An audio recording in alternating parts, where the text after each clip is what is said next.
Mesdames, Messieurs, bonjour, vous faites bien de nous choisir. Carnet d'audience du chef de l'État pour commencer. Hier, 27 septembre, le capitaine Ibrahim Traoré a eu un tête-à-tête avec une délégation des organisateurs de la première édition des universités d'été des jeunes des pays membres de la Confédération de l'Alliance des États du Sahel AES. Au menu des échanges, le point des travaux de ce rendez-vous des jeunes de l'AES, une rencontre tenue à Zignaré dans le plateau central, voulue par les structures de volontariat des trois pays pour sonner la mobilisation et susciter plus d'engagement chez les jeunes de l'espace autour de la question du volontariat. À l'occasion, le président du FASO a invité la jeunesse à faire échec à la manipulation. On fait le point des discussions avec le porte-parole de la délégation à sa sortie d'audience. Il est important de noter qu'aujourd'hui, dans le cadre des défis que nos pays sont en train de traverser, la position et le rôle du volontariat est extrêmement important et même crucial.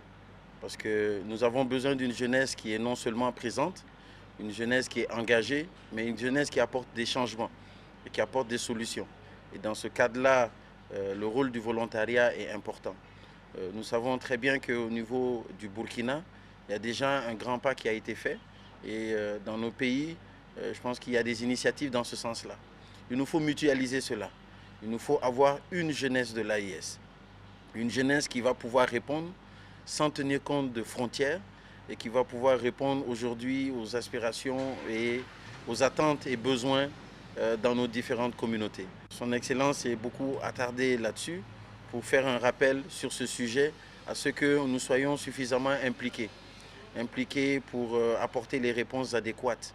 C'est toute la charge aujourd'hui qui interpelle nous en tant que les premiers responsables de nos départements, mais surtout la jeunesse. Nous avons un grand rôle aujourd'hui de pouvoir mobiliser cette jeunesse-là, de les fédérer, afin qu'elle comprenne aujourd'hui les enjeux que nos différents pays sont en train de partager. Mais également de ne pas être une jeunesse qui est manipulée. Parce qu'il y a beaucoup de créneaux qui sont là aujourd'hui, que nos jeunes sont en train d'utiliser. Et ces créneaux-là, il est important à ce que nous soyons suffisamment vigilants. Et dans cela, je pense que vous savez, les réseaux sociaux jouent un rôle extrêmement important.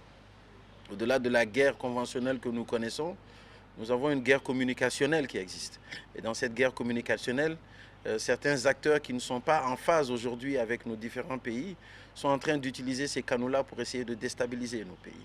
Donc il faudrait que cette jeunesse soit suffisamment consciente des informations qui sont véhiculées sur le plan communicationnel.